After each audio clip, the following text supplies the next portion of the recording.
Sri Lanka, America, Dubai, பஹ்ரைனில் வாழ்கிற எல்லா தமிழர்கள், தெலுங்கர்கள், மலையாளர்கள், அதுக்கப்புறம் வேறு என்ன கிரீக்கர்கள் எல்லாருக்கும் என்னோட வணக்கம். படத்தில் 2 ஆஸ்கர் அவார்டு வாங்கி திருப்பி ஏஆர் ரஹ்மான் என்ன பண்ணாரோ அதை ரெப்ளிகேட் பண்ணுற மாதிரி ஒரு ரோல் வச்சிருக்கேன். முக்கியமாக என்னங்க சினிமா இன்டர்வியூ எடுத்துகிட்டு இதை சொல்ல விடாமல் பண்ணுறீங்க. இந்த படத்தை நீங்கள் தேட்டரில் போய் பாருங்கள், திருட்டு வீசியில் பார்க்காதீங்க. தமிழ் சினிமாவை வாழவைங்க, ஹிந்தி சினிமாவை கூட வாழவைங்க. அப்புறம் வேறு ரொம்ப கஷ்டப்பட்டு 6 மாதம் வெயிலில் பட்னி கிடந்து இந்த படம் எடுத்திருக்கோம். எங்களோட வாழ்க்கையை உயர்த்தி எங்கள் சீக்கிரமே காரு பங்களாலாம் வாங்கிறதுக்கு நீங்கள் தான் காரணமாக இருக்கணும்.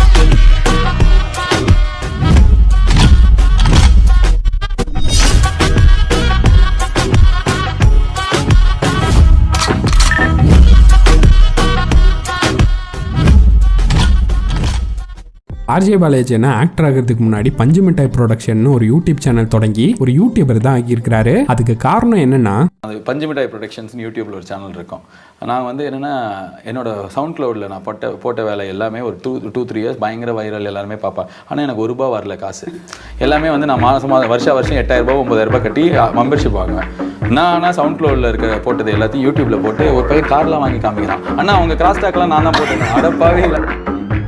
நம்பிக்கை நானே கைராசி.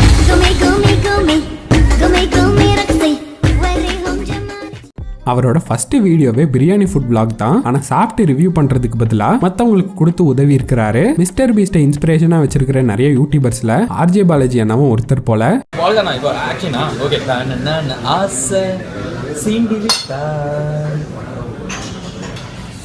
ஆஹா, குஸ்காவே செம்மையாக இருக்கும்போது இந்த ஹோட்டலில் பிரியாணி எப்படி இருக்கும் அப்படின்றது தான் அடுத்த கொஞ்ச நேரத்துக்கு நம்ம பார்க்க போகிறோம். வணக்கம், நான் தான் RJ Balaji. It's an interesting international video you are going to see for the next few minutes. இப்போ வந்து பிரியாணி ஆர்டர் பண்ணலாம். ஓகே, ஒரு 5 chicken biryani, 5 mutton biryani parcel.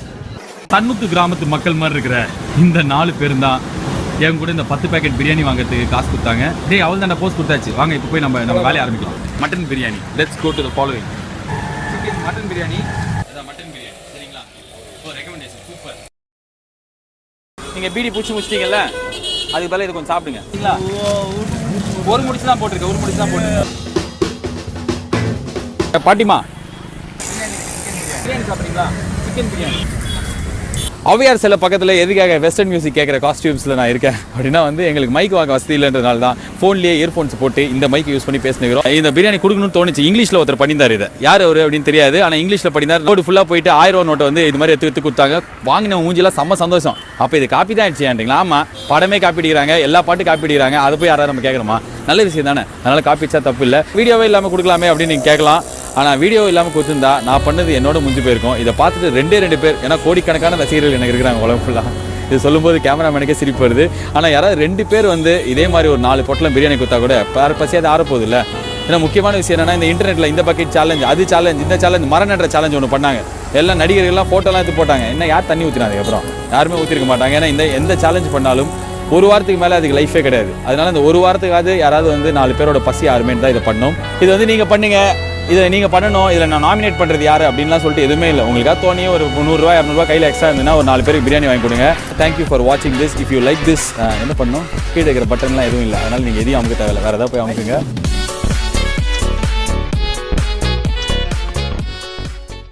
நாமெல்லாம் இப்போதான் 1,10,00,000 சப்ஸ்கிரைபர் ஆனதுக்கு யூடியூப்ல செலிப்ரேட் பண்ணிட்டு வரோம். ஆனால் ஆர்ஜே பாலாஜி அவரோட ஃபர்ஸ்ட் வீடியோ 500 வியூஸ் போனதுக்கு ஒரு ஃபங்க்ஷனே நடத்தியிருக்கிறாரு.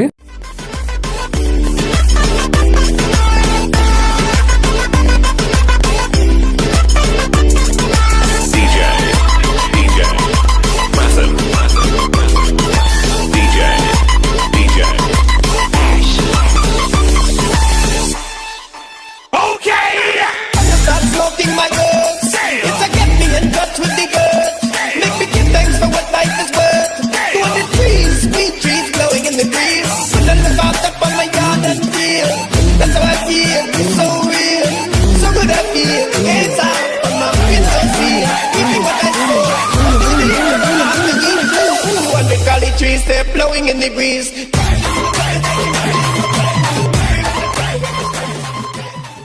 ஒரு வியூஸுக்கு எதுக்குடா சக்ஸஸ் பார்ட்டின்னு இந்த மேடையில் இருக்கிற யாருமே என்னை பார்த்து கேட்க முடியாது. ஏன் கேளுங்க பாருங்க, வாய வச்சுருவேன். முன்னாலாம் வந்து எப்பாவது ஒரு சக்ஸஸ் பார்ட்டி நடக்கும். அதை டிவியில் என்னைக்காவது ஒரு நாளைக்கு சினி மினி துணுக்ஸ் அப்படின்லாம் போடுவாங்க. கோலி டாக் அப்படின்ற ப்ரோக்ராம் இருக்கும். நம்மளும் பாரு அங்கே பாரு அந்த நடிகர்னுவோம். ஆனால் இன்னைக்கு எந்த வெப்சைட்டை பார்த்தாலும், எந்த ஃபேஸ்புக்கை பார்த்தாலும் ஏதாவது ஒரு லான்ச்சு, ஏதாவது ஒரு ஃபங்க்ஷன், யாராவது புகழ்ந்துட்டு இருக்காங்க. எவனா ஒருத்தன் வரான், சம்மந்தமே இல்லாமல் 4 பேரை திட்டிட்டு போகிறான், கெட்ட வார்த்தை பேசுகிறான். ₹1000 செலவுக்குள்ள ஒரு பெரிய சக்சஸ் பார்ட்டி நடத்தி முடிச்சதுக்கான காரணம் என்னன்னா இன்னைக்கு இருக்கிற ட்ரெண்டோட நம்ம இருக்கணும் தான். மறுபடியும் ஒரு பார்வைகள் தொடர் ட்ரெண்ட்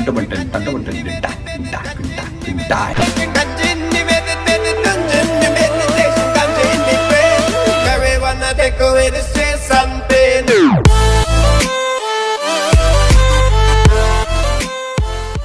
பப்ளிக் எக்ஸாம் வரும்போது ஸ்டூடெண்ட்ஸை ரொம்ப டார்ச்சர் பண்ணாதீங்க, பேரண்ட்ஸ் எல்லாம் முடிஞ்ச வரை சப்போர்ட்டிவா இருங்கன்னு கவர்மெண்ட்டே பப்ளிக் எக்ஸாம் ஸ்டூடெண்ட்ஸை எவ்வளவு பாதிக்குதுன்னு இப்பதான் யோசிக்கிறாங்க. ஆனா ஆர்ஜே பாலாஜி அண்ணா அப்ப இருந்தே இதை சொல்லிட்டு வராரு.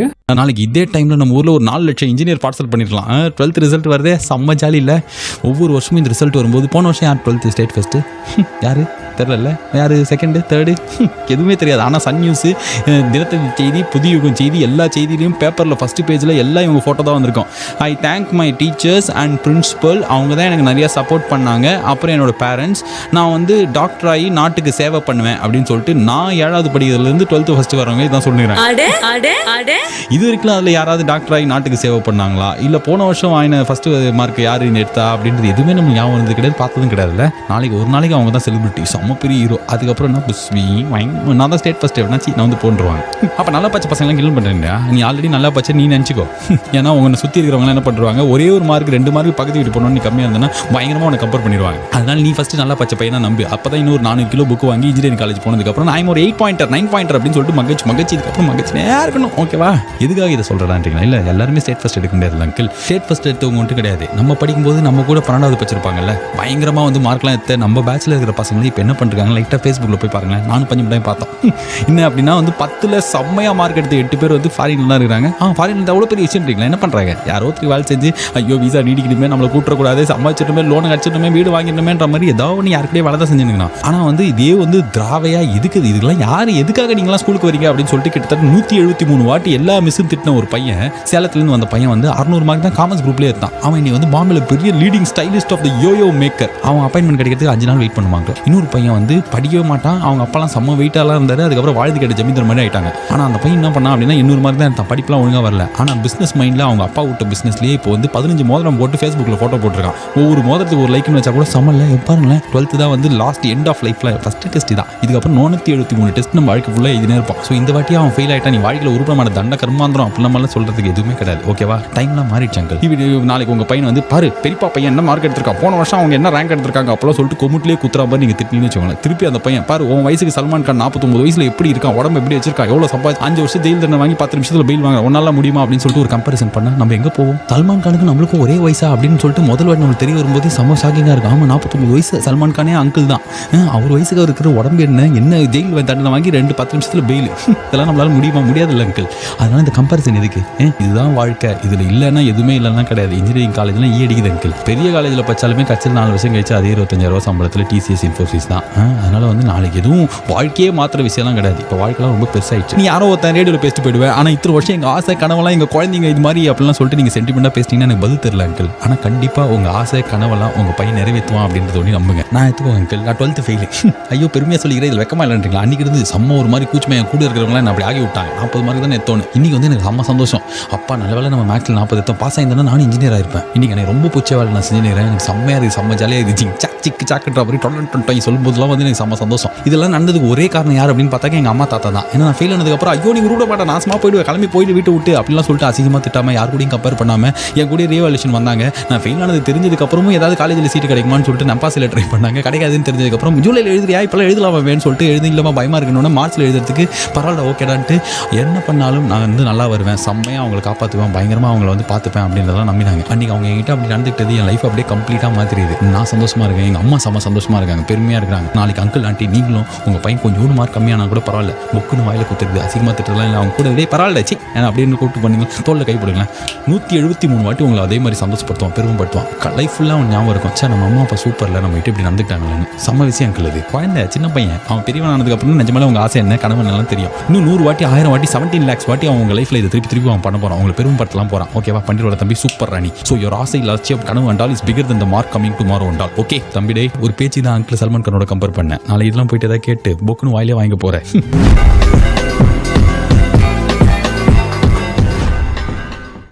இப்போ வர நிறைய அங்கிள் ஆன்டிஸ் ஆபாச படங்கள் பார்க்கறதுனால தான் பசங்க பொண்ணுங்க கெட்டு போறாங்க, அதை தடை செய்யணும்னு சொல்லிட்டு வராங்க. யூடியூப்ல கூட ஆபாச வீடியோக்கள் பார்க்காதீங்கன்னு நிறைய பேர் மோட்டிவேஷன் வீடியோஸ் போட்டு வராங்க. ஆனா நம்ம உண்மையா எதை மாத்தணும், எதை பார்த்து பசங்க பொண்ணுங்க கெட்டு போறாங்கன்னா, அம்மா நான் வந்து படத்துக்கு போயிட்டு வரமா அப்படின்னா என்ன பண்ணடா அப்படின்னா யூ சர்டிஃபிகேட் படமா அப்படின்னு சொல்லிட்டு ஒரு படத்துக்கு போகுதுன்னு வச்சுக்கோங்க. குடும்பத்தோட போய் பார்க்கறது தானே யூ சர்டிஃபிகேட் கொடுப்பாங்க. படம் தான் வந்து 18 வயசுக்கு மேல பார்க்கணும். வெறும் குழந்தைங்க யார் வேணாலும் போயிட்டு இந்த டிக்கெட் கொடுங்க அப்படின்னா கேட்டா கொடுக்க போற ஒரு யூ சர்டிஃபிகேட் படத்துல இருக்கிற ஆபாசங்கள், வர பாடல்கள், அப்பம் பண்ண தப்புல ஆத்தா பெத்த வெத்தல அப்படின்ற ஒரு பாட்டை ஒரு 2வது படிக்கிற குழந்தை கூட பாடும். ரியாலிட்டி ஷோல அந்த பாட்டை பாட வைக்கிறாங்க.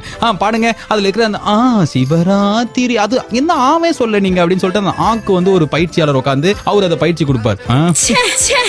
அந்த மாதிரி சினிமாவெல்லாம் நார்மலாவே தியேட்டர்ல போய் பார்க்கும்போது அந்த குழந்தை கெட்டு போகுமா போகாதா? அப்படி இல்ல சீரியல், அதுதான் டெய்லி வீட்டுல சாயங்காலம் 6 மணில இருந்து 10 மணிக்குள்ள எத்தனை சீரியல் அங்கிள், 15 கள்ள தொடர்பு, 29 மர்டர், அசிங்கமான ஆபாசமான டைலாக். பொம்பளைங்க அப்படின்னாலே அவங்களுக்குள்ள அவங்க சண்டை தான் போட்டுப்பாங்க. மாமியார்னா கெட்டவங்க, அதுக்கப்புறம் அந்த மாமியாரோட ஹஸ்பண்டோட மாமனாரோட 3வது பொண்டாட்டிக்கு பிறந்த 4வது பையன்ற மாதிரி கேட்கும் போதே சகிக்காத மாதிரி இருக்கிற சீரியல்லாம் எல்லா வீட்லயும் உட்காந்து பார்க்கும்போது அதை லைட்டா மூக்குல விரிஞ்ச குழந்தை கூட வந்து ஐயோ இப்படியா உலகன்ற மாதிரி ஆயிடும்ல.